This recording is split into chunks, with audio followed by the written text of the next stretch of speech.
Okay. So it didn't sound like there are a lot of things that need to be covered by you all today. One thing you could help me do is just verify some information for me. We're having a Ravenna River Crossing Stakeholder Advisory Committee meeting this afternoon. So I was working on putting together some maps and some information. And then, good. We'll wait for Chris and Shane to get on.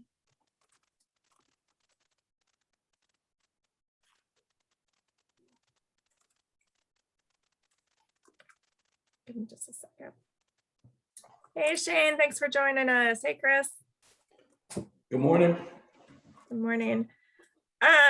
I don't really have a formal agenda today, but wanted to keep these meetings rolling just so we can make sure that there is an opportunity to discuss anything that needed coordination or consideration. But what I was just saying is that since we have the Ravenna River Stakeholder Advisory Committee meeting this afternoon, it might be helpful for you all to help verify some of the information that we're going to be discussing this afternoon.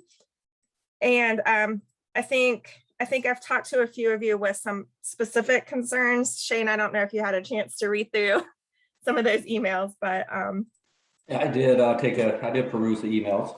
Okay. So I just want you to be prepared because I think there are going to be some technical questions that might come up that would be helpful for you to be able to respond to. But and then is there anything else that you all want to discuss while we're all together? Dan or Amanda, Shane, Chris, Jessica? No? Okay. Well, I will make this meeting all about me then. Chris, one question that did come up that might be helpful if you're prepared to respond to is about a potential boat launch and where that would be in relation to the bridge and how that might impact additional parking strain at Riverview Park, and just all questions around a boat launch in that general vicinity. We began discussing we kind of have a walk down boat launch now, I'd say near the playground area. Okay. About moving that downstream where you would effectively access it from that sewer plant grassy area. Mm-hmm. The idea that people with boats could get into that area and not clog up the regular parking lot trying to deal with boat stuff. That hasn't gone to engineering or site approval or anything like that. So probably, when the utility question is probably a bigger one that you sent something around the other day. Mm-hmm. I would think if we did a bridge, we would want to not preclude a boat launch, potentially do the grading for such a boat launch if and when the bridge is built, if we haven't built something by that time. Because we might actually peel the whole bank back by the playground and put it at a 45-degree angle instead of a cliff, so that everybody can kind of terrace their way down and have fun in that part of the river, because there's really not much tree canopy there anyway. That would make life easier for everybody just getting in and out, but we still might want to separate the boats, which would put them kind of near where the bridge may come across. But I would imagine that can be flexible. The utility question may or may not really start to hamper any effort to put this thing at Riverview. So we probably want to shake that thing out kind of early, because I've had other bridges, much smaller bridges, where sewer lines just make it almost impossible to get the bridge built. And we're going to want to know that pretty soon, I would imagine. It sounds like, and we can discuss this a little bit more. I'm not ready to have the conversation around the sewer lines completely at this point, but it sounds like from RWSA's perspective, it sounds very feasible to work within their constraints. What I don't know is that there are some other lines that go through there as well. And so I need better information. We need to get better information on those. Okay.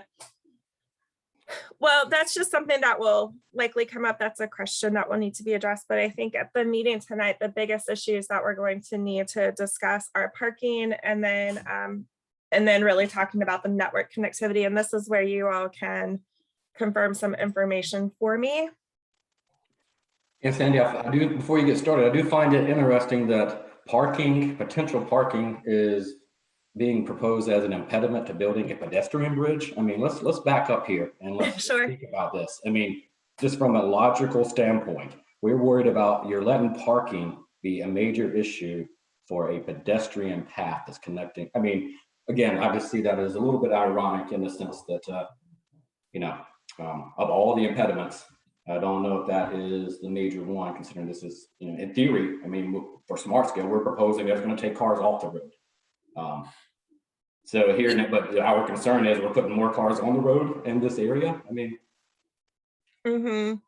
I think the issue is that it's not really that the bridge itself is likely to cause a lot of additional traffic that would demand parking, but that there's already a lot of constraints around parking in the area. And so adding something that people are seeing as an attraction when there's not really a great understanding, and this would be something that would be really helpful for you all to be able to talk about this afternoon, Shane, if you're able to come to that meeting, is how you really project what the commuter use of that bridge would be, because there's been some email back and forth about not understanding or not believing that this will be used heavily or used widely by commuting traffic. So it'd be really helpful if you're able to explain, at least at a high level, that there are analyses that can be done and there is a technical aspect to projecting that. So I think it's really a fear that's based on what the current circumstances are, and fear that it's going to continue to make it worse, and then not necessarily having the framework to understand how we determine that commuters are likely to use a bridge when you can't really see people that are using an alternative right now. yeah, and again, I don't know if such analysis has been done. I mean, the point was this study was requested by the localities. Correct. We did the study. We gave you Yeah. prices. We gave you 2 locations that were, I mean, south of Free Bridge. This was what was, I know there's multiple bridges, but again, reading the emails, it seems like, anyway, here's the long and the short. If you want to apply for a smart scale project and when the portal opens up in March, you either go with the existing locations and those prices, or I mean, again, are you going to do a study between now and March and get additional costs for additional land for additional sites? I mean, it's so what, I guess, what's the end game here? What's the discussion? What's the end game of the discussion? How do you submit it? It seems like either you submit a smart scale application for this one of these locations, or you wait till 2 years hence after more studies have been done. Right. Correct. Yeah, I mean, I think from a technical analysis perspective, we would like to be able to do that. But from a political will perspective, we need to go through this process of engaging the community. And we may or may not be able to assuage those fears and those concerns. But I think in order to have the support of, help the decision-making officials feel comfortable moving this forward, we need to make sure that we have a process that includes the concerns from the community, and make sure that we do our best to address or consider those concerns. So I think that's where we are in this process. I don't know if anybody else would like to add anything to that. But I agree. I don't want this application to be determined by whether or not we can address the particular parking concerns, not being assured at this point that this is really going to present additional parking demand. But I think to move forward with this process that we've developed, we have to make sure that it's discussed. Yeah, well, and again, that's fine, but I'm reading the emails. It's like a bridge to Penn Park.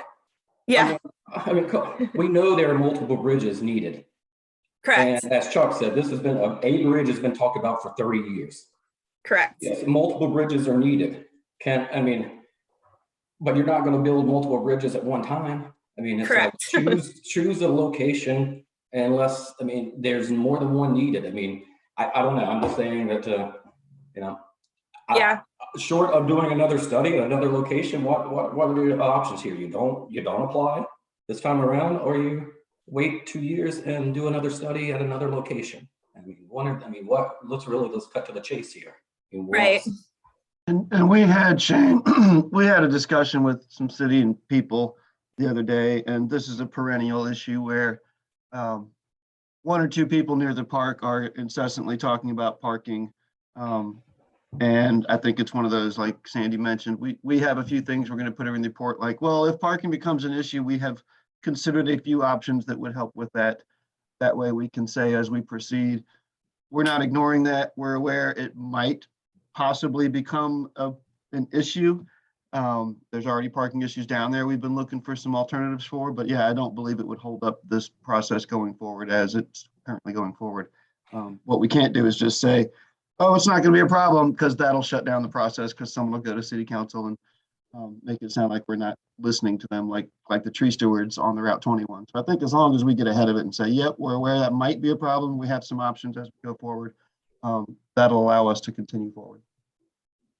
Yeah, and as far as recreational versus commuter, the truth is the vast majority of the greenways and shared use paths in the greater Charlottesville area are for recreation. I mean, so again, trying to place the burden on this crossing has to serve only commuters or mostly commuters, whereas the other dozens of miles that you have and is not doing the same. I mean, we're going to put the same, is the same burden on other trails to prove that? I mean, it's a, so anyway, I'm just throwing that out there. And again, I would cautious us to look at the irony of parking being the impediment to building a long needed first step in connecting two sides of the river. And I was reading this email again. It's like there's a couple down by the river that, and then they probably own some land on the other side and might want to do something. And I mean, so you can't put that in a smart scale application. I'm sorry, you can't say a landowner might want to do something and connect this. I mean, so we're going to change the entire location because of a probable that a landowner might want to connect to something. I mean, I'm just trying to, let logic enter the picture here. Sure. Well, I mean, you've been, I'm sure, Shane, that you have been around this public process enough times to know that's just part of opening it up to public feedback. And, we can address as many of the concerns as we can. We can do our best to make sure that, we're considering them, but ultimately we're probably not going to make everybody 100% happy with the process. And so the important thing is that we have a process that, lets people be heard and gives them a voice. And then it will ultimately be up to the policy board to determine if they're comfortable with the efforts that we've made to, address those considerations. Yeah, so again, I just wonder why, it's, if you're going to open it up for I guess, what's the discussion? Is it for another location for a bridge? And if that's the case, why was this section selected? I mean, that was a local decision, as far as going south of Free Bridge. And so do we really need to open the greater discussion to, well, do you want one at the Penn Park? Do you want one further up? I mean, you want one over the South Fork? I mean, in my understanding, if an application is going to be applied for in general, I mean, would you not just say, here are the two locations, which one do you want? Or, I mean, are you saying here's two locations and at plan B is no build at this point, or hold off? I mean, what was the public engagement going to be? And also, I can tell you, if you do a public meeting, guess who's going to show up? The people that, there'll be a handful of people here that are opposed when, if you got it out to the 100,000 people that make up the metro area, I think you'd probably hear, another viewpoint. Let's put it that way. Sure. Yeah, I think that one of the main things that we need to cover in the meeting this afternoon that I'm going to work really hard to do is to frame the discussion so that it's clear that we're not generally considering bridge locations. We're considering bridge locations in this particular area, and other than minor modifications, we're not really looking to consider additional alignments at this point.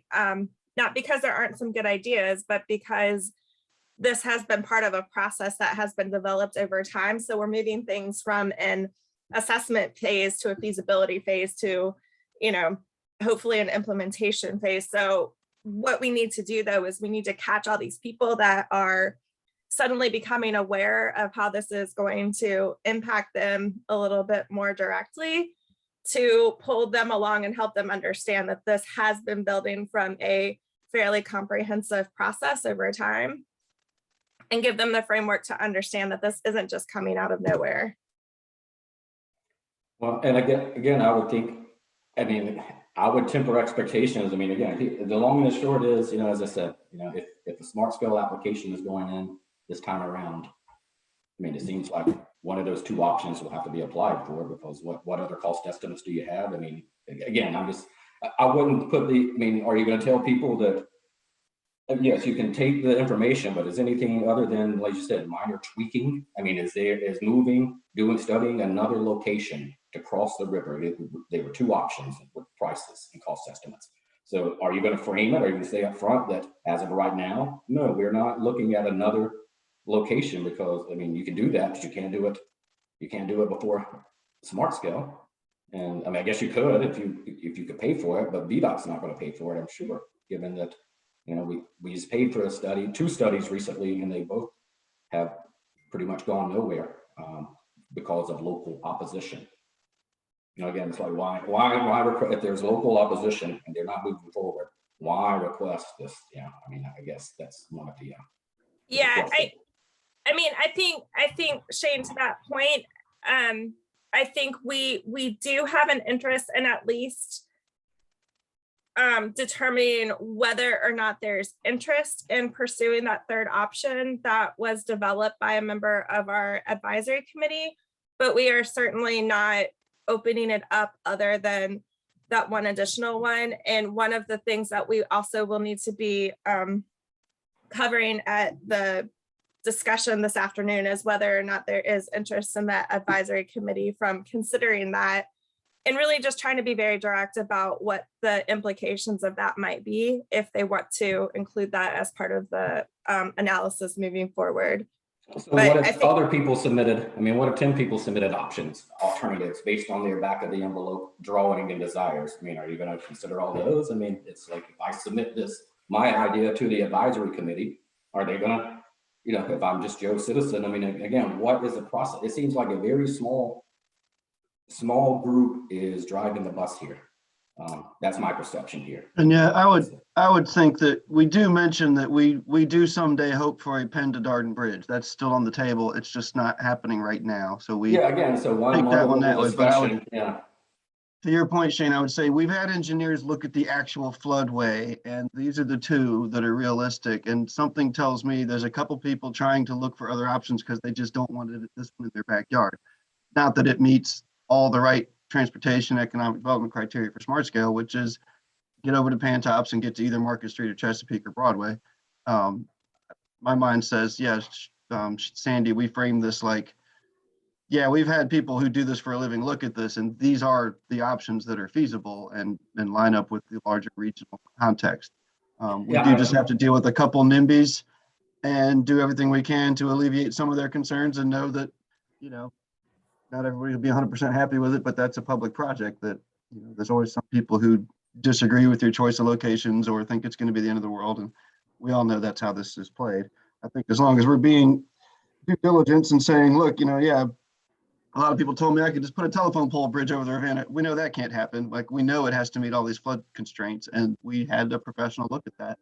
And that's why these locations are where they are, amongst a number of factors that make these the two places that we're looking to move forward on. Yeah, so that was my original question. Again, are we going to focus on having folks discuss these two locations, or discussing another location? And again, can any armchair engineer submit a potential alternative? I mean, as Chris said, we had the whole scope was to have professionals who design bridges look at this and say, hey, between point A and point B, here's your most feasible options. And so again, if another location is to be pursued, obviously, again, it's going to be done with local money, I suppose, and very quickly, because if you wanted to get it in this round, or the alternative is not to apply. I mean, I'm sure the other localities that are applying for Smart Scale will be more than happy for Charlottesville not to submit an application for this. Sure. Amanda or Jessica, I see you both unmuted, so here's your chance. I was just going to ask, and forgive me for not being involved in the process prior to this, but is there an opportunity to do a larger, survey or something so that maybe it just helps, I don't know, show greater public support and help people understand, like, there is wide support for this, and beyond just a couple of people who are unhappy with their personal impacts. Yeah, additional public engagement is part of this. So we will be considering what that looks like and what should be part of that engagement, whether that's in person, on site. I think what's hard is that if we go to Riverview Park to ask people, we're going to get, people who go to Riverview Park or Riverside Park, but we can probably do some sort of survey, or something like that at a minimum. I have a question, Sandy. Why would it be bad to get the input of people who go to Riverview Park? If we're also interested in the people who live near Riverview Park, it seems like users should also be an important stakeholder group. No, I don't think that it's necessarily a bad thing. I just don't think that we would want to limit it to that, because I think that's going to be a small subsection of people who would potentially be interested in seeing a bridge at this location.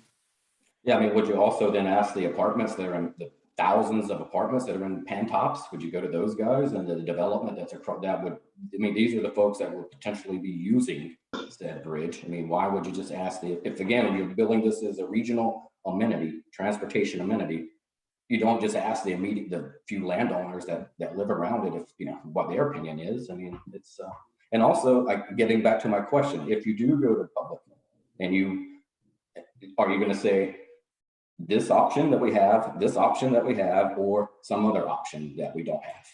I mean, again, what are you going to ask? I mean, do you want to, I guess that, be careful what you ask for. Yeah. All I'm saying is, if ultimately the question is, which it doesn't sound like this is where it's going to land, but either we gave you two alternatives. You have people decide. Of these, the masses, not the people that live in Riverview only, the greater Charlottesville population, Albemarle population, between these two alternatives, which one do you want?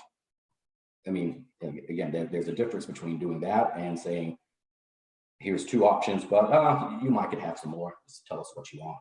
It's we'll look into that. Yeah, my thought is that they would pick an option, and then there might be a follow-up question about what appeals to you about the option you chose, or what doesn't appeal to you about the option you didn't choose, or something like that is my thought. But we'll have to talk to the advisory committee and see if they have any other input. Yeah, and my thought's going to be, I still think this thing will probably end up over by the Woolen Mill for a number of reasons, but I think the public input will probably be part of that. But yeah, just for engineering and other reasons, I think that might be a slightly higher price, but I feel like it's going to fit better down by Woolen Mills. And that could be that the folks that live next to the park that don't want it will think, great, Victory, fine, go build it over there, I'm cool. But yeah, there's a lot of other factors. So yeah, I think we're presenting, these are the two that the engineers said are the, have the fit. Give me your pros, give me your cons. We'll see what we can do to deal with pros and cons. And then we've got to pick one of the two in a certain sense as the steering committee and push it forward as an application. And one thing to remember in Smart Scale, the economic development is basically with all that is going on down at Woolen Mills in terms of economic development, if it's within a certain distance of the trail, you can take credit for that, even though it's been underway. As long as it's not, there's a certain limit, as long as it hadn't been. Anyway, you can take credit up to a certain point for the economic development that's happening adjacent to your, in proximity to your trail. So if you put it up at Penn Park, and again, just hypothetically, and there's no development going up there, it's going to score way lower than it would be connecting activity center to activity, something that is actually developing. So just in a scoring process, Woolen Mills will probably, or somewhere down in that area, would score much better than any other bridge crossing. Not to say that they aren't needed, but again, you're going to be lucky to build one bridge at a time, not multiple bridges at a time. So Sure, yeah, and I think that's part of just going back and providing some better context and information to the people on the committee so that they can also be having those conversations with people they talk to outside of the committee meetings to make sure that they at least understand, you know, that it's not like we have a fund for this money just sitting there and you know, the Charlottesville Albemarle area can choose. We would either do a bridge here or we would do this park expansion, you know, helping them understand that there's a process we have to go through. There's no guaranteed funding for this, and we need to make a strong application and yeah, give them the information they need to know what the goals are and to stay on scope for what it is we're trying to accomplish as part of this process. But I mean, and I just want to assure you, Shane, we all have the same goal. It's just a matter of we need to work through the public and political process to get the support to be able to move it forward. Okay, that's great. Again, just marking up again. I've been doing this for 20 years, and I'm going to name the people that are at the meeting today, that are going to be at the meeting today. And I guarantee I would be very close as to who's going to show up. And I tell you what, it's not the greater public. It's Sure. It's going to be VDOT, it's going to be localities, it's going to be people who live in the area, and maybe some folks from this advisory committee. And I'm sorry, that is not representative of, I think, the greater will of the public. I'm just Sure. saying, much like the, again, not to go to the Route 20 thing. I was at that meeting, and now there were tree steward, the tree folks were there, and staff, and basically no one else. So Understood. Well, as far as some of the more technical information that you all might be able to help me just confirm, because I was putting these maps together, kind of with some general background information, but also just looking at maps to make sure. There are a couple of things that I want to make sure that we discuss when we talk about network connectivity, and that's that we can certainly consider how this bridge plays into the greater network connectivity, but we're not going to be able to solve all of the network connectivity desires as part of this one bridge process. So we're really looking, you know, and part of that is about framing, wanting to make sure that we make sure it's clear that we're framing this. Where's the best location for the bridge? Make sure that there's this understanding that we really need to be considering our opportunities to increase the network in incremental ways so that we can look for projects that are likely to score well and smart scale. And that means that we might not have the opportunity to make all of these network connections that people are requesting at this time as part of this process, but we could consider what the future opportunities are. So one of the things I wanted to do was just to take a little bit of a broader scope to look at how the different bridge locations would potentially connect to the greater network and specifically into downtown. So this is a little bit busy, but I just wanted to confirm with you all and see if there's anything else that should be added as far as some of the considerations for the different routes. This red line would be the a direct path basically to the downtown area along Chesapeake. The blue line would be along East Market. And there is a lot of discussion about Broadway, especially given some of the development goals along Broadway. But I just wanted to see if these routes look accurate. And then if there's any additional considerations you all could think of that might be pros and cons of considering the different routes.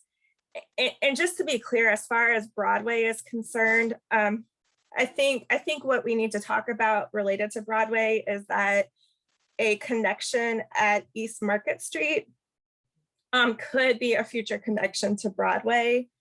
Again, some of that might depend on what the future of Broadway looks like as to how feasible that would be and what time frame. But I'm hoping just to get away from having the discussion about how the bridge needs to connect to Broadway at this point and really talk about, you know, just how a bridge location in this Woolen Mills area could facilitate a future connection to Broadway. So any comments or thoughts or revisions that you all would suggest here? Well, I would I would throw in that, VDOT will require logical termini, and logical termini is a public street. So we touch East Market, we touch Chesapeake, we have accomplished logical termini.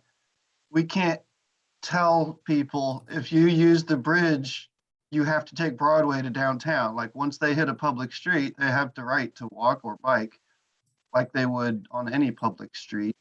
So I'm kind of with you, like get the bridge to the city side onto a logical termini. And then, yeah, if the city and the county want to really beef up Broadway to make it super nice to encourage most people to go that way in the future, wonderful. But if someone is aiming for Mead Park, they're going to go up Chesapeake no matter how nice we make Broadway. So how to frame a conversation to say, look, let's get the bridge in, and then look for, there might be some safety improvements to be made on Market and Chesapeake, and maybe we make Broadway the nice, grand, super nice route in. But I'm not so sure that any one of these lines necessarily changes where the bridge touches a public street, right? Right, yeah. This is basically just to provide more context and more framework so as people are talking about the network connectivity, they can picture a little bit more about what some of the potential access ways might be. Right. I would I would also go with add, that. Yeah, that we're looking at all of them, and all three may need, some different levels of either safety improvements or really, really big improvements, but that's not part of this phase of the project necessarily. Mhm. Andy, would it be useful to show where where the lines end? I mean, are those the actual bridge crossing? Would it be useful to show the proposed bridge crossing locations in relation to these lines? Yeah, because you Yeah, can't land a bridge on Broadway, right? right. It still lands on East Market, right? Yeah, I could add a line. I mean, it's approximately right at the very corner for that one on East Market, and then the red line is, but I can add another marker for those. Yeah, that would be just for reference, because again, it's not automatically clear where the actual crossing is, because the bridge is Yeah. going to be, a little ways away. And as Chris was saying, I think getting across the river, I mean, I think one of the bridges was like 12 million versus, get across the river and then do the final, tie-in, that can be done. Cyclists are going to make their way through. I mean, once they get across the river, I think they'll find a route to get through. And again, you can in the future decide one and improve it. But as Chris said, getting across the river is the impediment. Right. There's no route over. I mean, it's just so. Right. Sandy, I would also add from coming off of that blue line on East Market, the trail on Cole Tower and Mead Park, or on Mead, Carlton. Okay. That seems like a really nice connection from down there. Obviously, that could also connect from the Broadway Carlton area too. So that trail connection is off of East Market Street? Yeah. Off of Chesapeake. Okay. Off of East Market, and it goes up Mead to where it says Meadow Way, and then continues along the Cole Tower, right adjacent to the railroad. You take Mead Park all the way up to the railroad, and then it follows the railroad into downtown. Yep. The Water Street Trail and all that. Yep. Can I call it the Cole Tower Trail? Will people know what that is? Yeah. Okay. Because that connects red and blue and almost all the way up to green as a ladder connection. And I think Amanda's right. More people would probably take that on the uphill section. They'd probably get on that trail rather than going up that part of Market Street that's got so much driveways and cars and all that kind of fun stuff. Okay. I'll see They have if the right I to go up can. Market if they want to. What was that, Chris? But they have the right to keep going right up Market Street if they want to. So that's Yeah. Sure. And am I correct that like East Market Street looked like in this first section at least the sidewalks are kind of intermittent Or non-existent. Yes. or non-existent? Okay. Okay.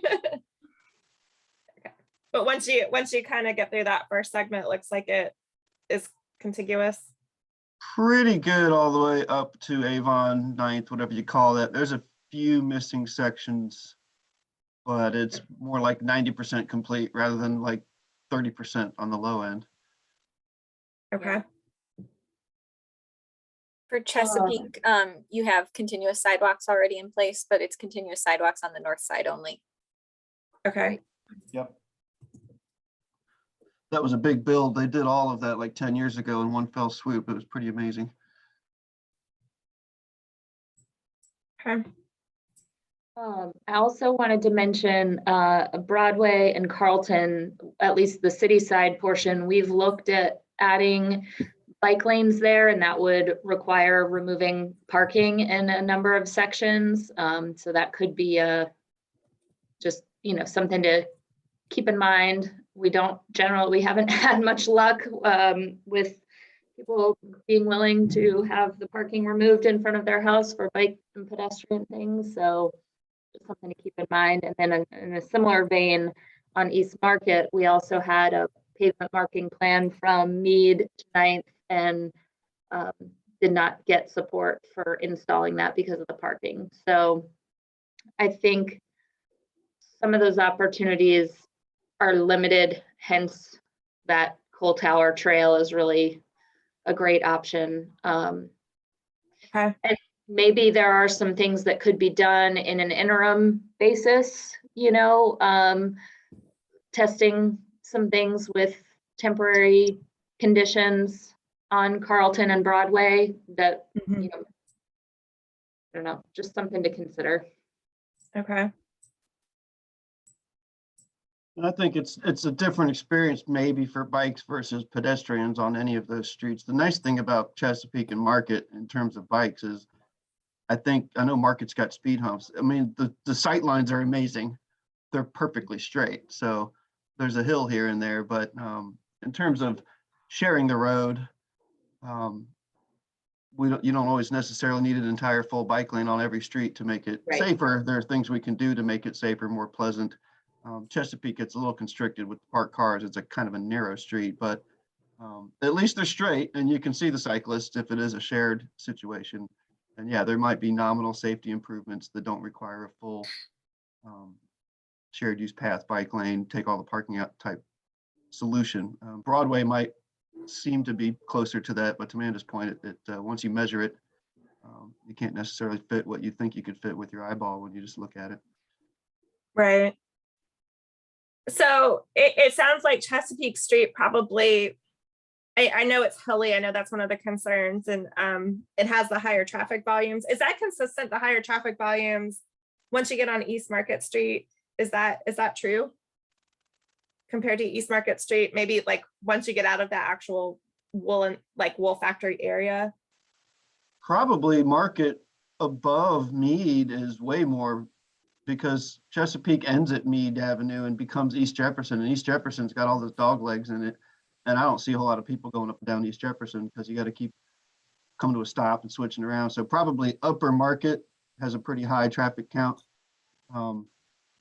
Chesapeake's probably more pleasant as a pedestrian. I'm just not sure as a bicyclist, because at least Chesapeake's got full sidewalks. So it's really, are you walking, are you biking, and where are you trying to get to, I think, once you come across the bridge, or if you're going to the bridge. Yeah. Okay. Well, I'll take that out, and that could be part of the conversation this afternoon. And I'll see if I'll find a map for the Coal Tower Trail and see if I can add that on here just for context. I think a lot of the philosophical question being like, okay, you're worried about all these people going to come park here, but you're also worried about all these thousands of bicyclists. Which one's it going to be? Like, it can't be both. It can be both, Chris. We just can don't be. want That people would in be the great. area. True. It can be both. It doesn't necessarily mean that we can solve all of that, but Right. yeah. Okay. This is helpful.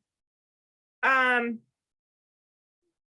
I'm hoping part of our discussion today will be really to, settle that we really have two viable options to consider, and we can talk about what it would mean to introduce a third option, but we're definitely not considering other suggestions at this point. I think this had already been discussed prior to the policy board deciding to move these projects forward. So the three that we have are the three that we need to at least vet with the stakeholder advisory committee, and they can determine whether or not they think it would be a good idea to consider the third option or not. But we'll present what the pros and cons of that would be and make sure that they are aware. And I think what's going to happen is that we may or may not be able to come to a consensus through this process, but we'll be able to present all the information to the policy board. And it might be that there's not a clear recommendation that comes from the stakeholder advisory committee, but we can discuss what the feedback has been about all the options and make sure that they are aware of what their considerations need to be. Yeah, I think this puts us well ahead of, the Route 20 project where we've gotten a lot of public input, and I think that'll help as we go up to the higher ups to say that. Real quick, what is the third option? Did somebody put a third bridge option on the table? Well, that was my question. I'm like, so what is this the one that was in the email? I mean, what is this third option and who proposed it? And I see. Yeah, that's a non-starter from a park staff point of view. We're not taking out playgrounds and all that to build a bridge like that. But I'm just a staff person, so I don't know if we kind of put that out there. That's my question is like, at what point do you just let anybody? I mean, is this decision from this advisory committee? I mean, is it binding? What did they come up with the third option? That's one we want. What are you going to do then? I mean, can you explain, Sandy, where did that one come from? How did it pop in? Because this was submitted by a citizen that's on the Citizen Transportation Advisory Committee for the MPO. So do other citizens know they can just randomly submit alignments to the MPO representative and get it submitted as an option? I mean, that just seems a little bit, I mean, I don't know what's to keep. I don't know. That just seems a little suspect. I don't know if that's, I have issue with that, honestly. But again, I'm not the decision maker. I'm just saying that if did everybody have a chance to know, hey, I can submit a design for this to the advisory committee? We were not actively soliciting design suggestions. But it made it in. I mean, it doesn't matter. I mean, obviously it seems like a random citizen's suggestion made it in is that how it works? Again, what if you put it to more citizens and you got 15 alignments here? What do you, and what if the third alignment's like, oh yeah, this is the one we want. This advisory committee says this, we don't care about the others, logic be damned, engineering be damned. This is the one we want. Where are you then? Well, I think where we are is that we share that with the policy board, but we also make sure that we are also sharing the concerns from the staff that have the technical expertise. But when it comes down to it is that this is being considered because a citizen moved it forward and the policy board wanted us to make sure that we included this as part of the consideration. It will be up to the committee to, we'll discuss that today. So Chris, hopefully you'll be here this afternoon to talk about what the impacts to the park would be, because I think that should be a pretty major consideration, but it will ultimately be up to the stakeholder advisory committee whether we leave this in as part of the future analysis that we do, or whether we remove it from consideration at this point. I don't think that I can see now what happened. So the policy board actually took the citizen thing and said, hey, can the group chew on it? I imagine when we chew on it, it probably gets spit out and we're back to the two, but we can at least show like, see, here's what we did with public input. We got the public input, we put it through the hopper, and the hopper said, there's a reason that's not on the table and the reasons are X, Y, and Z. And probably by the end of this afternoon, that option probably gets almost kicked out of the system, and unless I'm not seeing something that I didn't hear on the first thing. But here's the issue. I think it kind of shows that our process works. That I disagree a little bit. Drawing lines everywhere because we're going to do this. So we'll see what tonight's thing does. I think to Sandy's point, yeah, if the MPO policy folks said, put this through your committee, and the committee talked about it tonight, and you think the people that don't want it coming to the mouth of Riverview Park are going to go, oh yeah, put it through the playground, like they're probably going to kind of tear this one apart and it'll fall out. But then I think we do, to Shane's point, we have to go see, that's why we're locking in at 2. And now we just have to talk about the 2, and hopefully that's where the conversation goes today, and we can get past this particular. Okay, so again, Discussion. devil's advocate here, if I'm in attendance at this meeting, well, again, I disagree a little bit with the public policy or public input working. If one person can just email somebody and say, hey, I want my alignment on this, that's not, I'm sorry, that's not public input. That is inside, in my opinion, that's inside dealing to some degree. I mean, it's like, did you offer this opportunity to everybody to provide their input on a proposed alignment? So one person that says, hey, I want this one, they email it. Yeah, it went to the policy board, but that doesn't make it any more representative of the greater public than it would. I mean, I don't, anyway, it seems like there's a slippery slope here. And because again, I would not call that public input. I would call that inside knowledge and dealing, in the sense that, yeah, I email one person and it gets on here. I mean, I certainly see your perspective. I think though that, you know, you might have enough separation from this project that you can say that, but I think especially because there's sensitivity around the process, we're really working really hard to make sure that we have a robust engagement opportunity, and we really want the policy board to feel confident that the process we went through had the best opportunity as possible to consider this input from the citizens. And while I understand your considerations, I think we also have to be concerned with the local dynamics and making sure we are respecting the will of the people who we need the support of for this request. So Hi, Sandy. Again, Yeah. the will of the people and will of a person are two different things. And I'll leave it at that. Sure. Yeah, go ahead, Jessica. If I could jump in the spirit of this being a learning experience, right? Because trying to figure out what a public process looks like for these smart scale projects, we acknowledge that we're trying to like do better. This is like a learning experience, and we're going to try things slightly differently next time. I really do want to push on Shane's point that this makes it clear that some sort of broader MPO policy about what constitutes public engagement and the insertion points for where public engagement goes and where people's opinions go. I think that there can be a broader MPO policy that can clarify that for the future, because one of the things that Shane said was, you know, if people did want this third option, what would we do with that information? There's no time to complete additional study before March, so that it could be an application this round, and that would push us back by 2 years. I think it's just another point to consider. I think it's just, we need some sort of policy that clarifies where people are being involved and what kind of involvement they can have. And I think it's really important that that clarification or that policy would apply to all projects equally, not just bike and ped projects. And also, it seems like the advisory committee, I mean, if Parks and Rec staff didn't even know about this proposal and Chris immediately had an issue with it, did the advisory committee not vet this with staff? I mean, it seems like anyway, it just seems like, so what if at the meeting you get after this, a group of people start emailing the policy board or the advisory committee, I want this alignment, I want this alignment, I want this alignment, I don't like any of these, I want a new one, I want this one. I mean, at what point does it end? And I know I'm being a little bit sarcastic here, but I'm just saying, trying to illustrate a point here with a little hyperbole, but there's much truth to what is, I mean, I'm just trying to think perception wise, you know.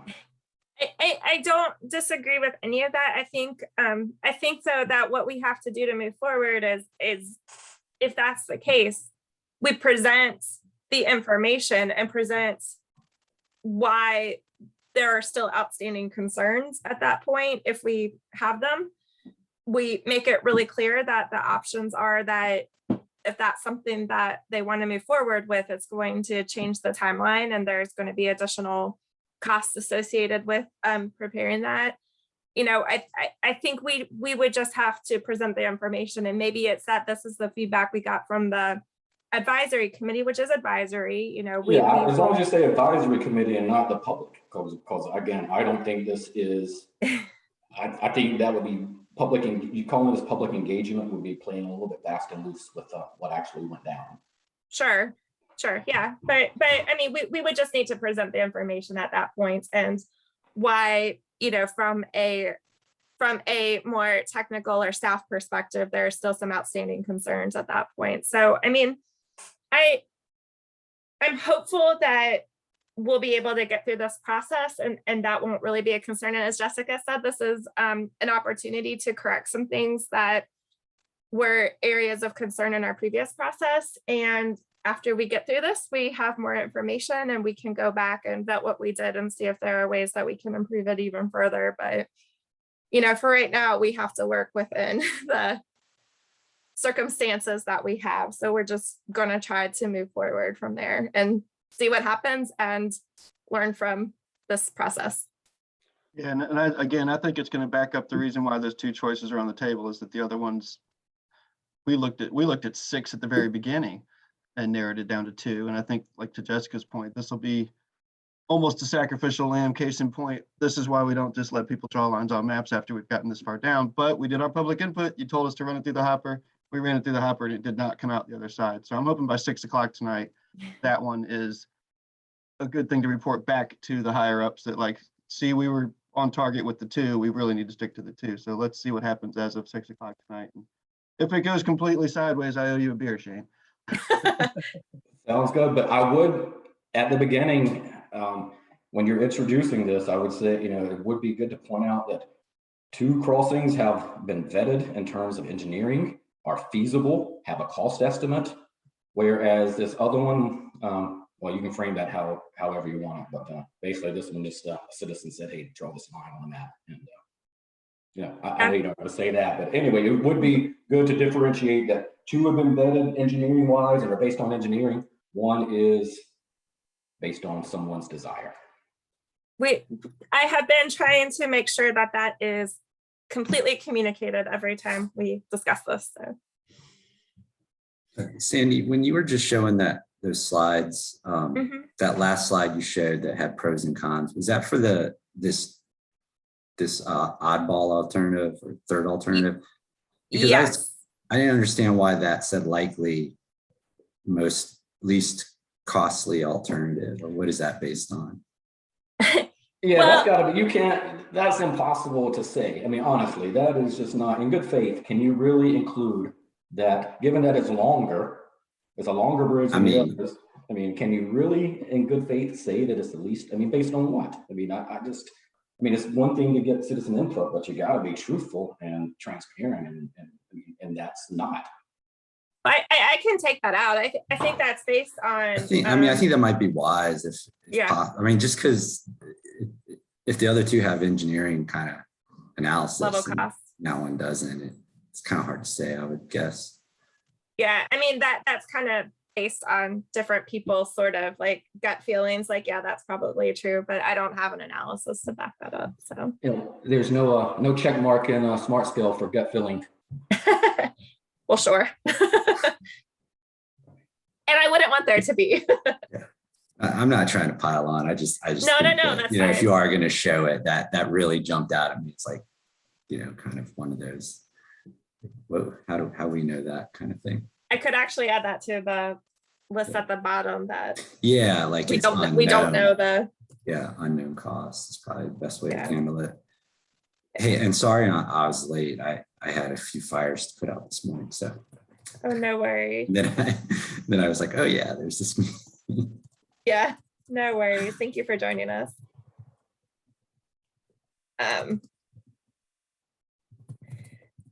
Okay, well, that's probably what I need to be prepared for this afternoon. Anything else that you all want to talk about or share updates on?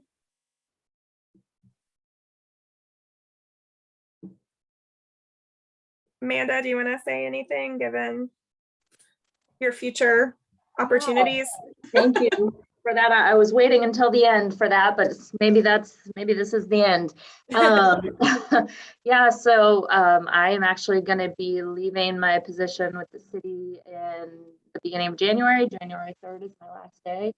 I'm going to be going to work for EPR, which is a local consulting firm. So I'm sure that, our paths will cross at some point, with everyone. I'm still here locally. And yeah, it's been great working with you guys. I'm sorry that, sorry to leave, but I'm excited for some new opportunities and yeah. You can still come to the meetings if you want to. Yeah. Yeah. Congratulations, Amanda. Thanks, We'll Bill. miss you for sure. It's been great working with you at the city. So Amanda, I assume they're going to fill your position. I mean, there will be a bike That ped is- coordinator in the city. That is the plan. We just have a process right now in Public Works, at least, where they're only advertising one position at a time. Okay. So I don't know when that advertisement will get out. Yeah.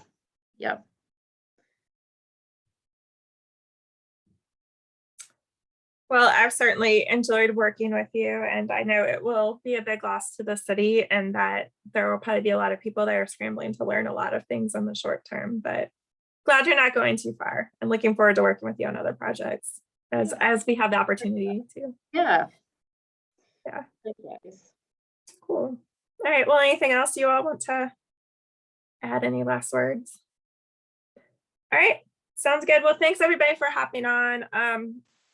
For right now, until we also fill some of our staffing positions, these will likely continue to be pretty informal. So it helps if you RSVP, because if there aren't a lot of updates to share, we may not hold the meetings, each month if there's not a lot of interest, but I want to keep providing the opportunity for this group to meet, and we'll figure out what it looks like once we have the right people in place again.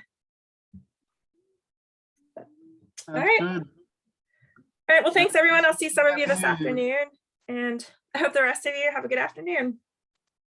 Yeah, thanks. Take care, Bye. guys. Goodbye. Bye.